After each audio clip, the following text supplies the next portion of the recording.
অবৈধ বদলির আদেশ মানি না, মানব না। আসসালামু আলাইকুম, সম্মানিত উপস্থিতি। আজকে আমরা এখানে কি জন্য সবাই সমবেত হয়েছে হয়তো সবাই জানেন। আমাদের বড় ভাই শাহিন ভাই, আমরা মানিকগঞ্জবাসীর পক্ষ থেকে এখানে দাঁড়িয়েছি।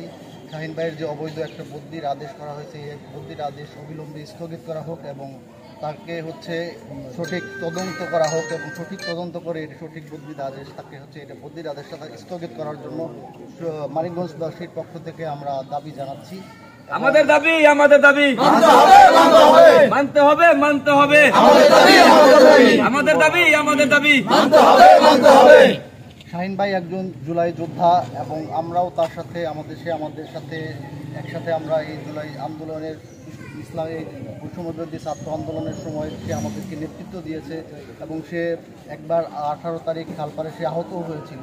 আমরা তাকে ট্রিটমেন্টের জন্য হসপিটালে নিয়ে গেছি এবং 4 তারিখ বাস স্ট্যান্ডে সে আমাদেরকে নেতৃত্ব দিয়েছে এবং সে আহত হয়েছিল। এবং আমাদের এই সকল জুলাই যোদ্ধা এখানে যারা আছে এবং মানিকগঞ্জবাসী সবার পক্ষ থেকে আমি জানাচ্ছি যে শাহিন ভাইয়ের এই বদলিটা অবিলম্বে স্থগিত করা হোক। শাহিন ভাইয়ের বদলি আদেশ শাহিন ভাইয়ের বদলি আদেশ মানি না, মানব না। শাহিন ভাইয়ের বদলি আদেশ যদি অবিলম্বে এই বদলি স্থগিত না করা হয়, আমরা মানিকগঞ্জবাসীর পক্ষ থেকে বড় ধরনের আরও বিক্ষোভ সমাবেশ করব এবং কর্মসূচি ঘোষণা করব ভবিষ্যতে। অবিলম্বেই এইটার সঠিক তদন্ত করা হোক এবং বদলির আদেশ স্থগিত করা হোক এবং কর্মস্থলে তাকে বহাল করা হোক। ধন্যবাদ সবাইকে। রহমানির রহিম, আপনারা সবাই অবগত আছেন, আমরা আজকে এইখানে মানিকগঞ্জের যে সাধারণ জনগণ এখানে যে দাঁড়াইছি যে বিষয়টা নিয়ে, সেই বিষয়টা আপনারা সবাই অবগত আছেন।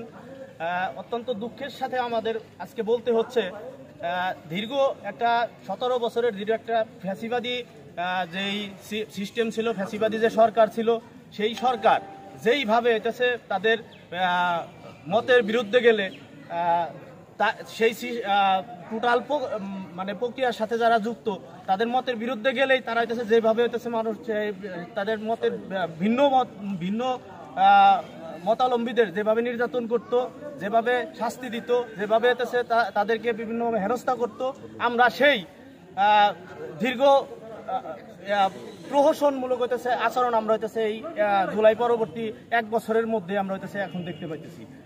আমরা যেই বিষয়টা, এই শাহিন ভাইয়ের যে বিষয়টা, বদলির বিষয়টা নিয়ে হইতেছে এখানে দাঁড়াইছি। শাহিন ভাইয়ের যে বদলির আদেশটা হয়েছে, এটা টোটালি অবৈধ একটা প্রক্রিয়া হইতেছে। এই বদলির আদেশটা হয়েছে একটা সাধারণ একটা ইস্যু। ফেসবুকে একজন লোক একটা ফেসবুকে লাইভ করলো, লাইভ করার পরে এই তত্ত্বাবধায়ক এখানে যে যিনি দায়িত্বে আছেন, তত্ত্বাবধায়ক একটা টিমও করলো, একটা কমিটি গঠন করলো। এই কমিটির কোনো ধরনের কোনো কি বলে এটারে, যে তদন্তের রিপোর্ট জমা না আসার আগেই শাহিন ভাইয়ের বদলি হয়ে গেছে। এ থেকে বোঝা যায় যে স্বৈরাচারী আওয়ামী সরকার, স্বৈরাচারী হাসিনার যেই দোসররা বিশেষ করে জুলাই যোদ্ধাদের উপর হইতেছে যে ক্ষিপ্ত বা আগ্রাসী মনোভাব নিয়ে বসে আছে, এই আদেশ দেখলে আমরা স্পষ্ট হই।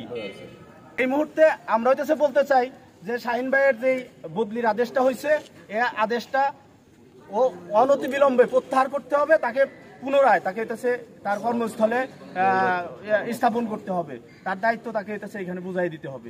এটাই আমাদের শাহিন ভাইয়ের বদলির আদেশ শাহিন ভাইয়ের বদলির আদেশ মানি না, মানব না। শাহিন ভাইয়ের বদলির আদেশ মানি না, মানব না।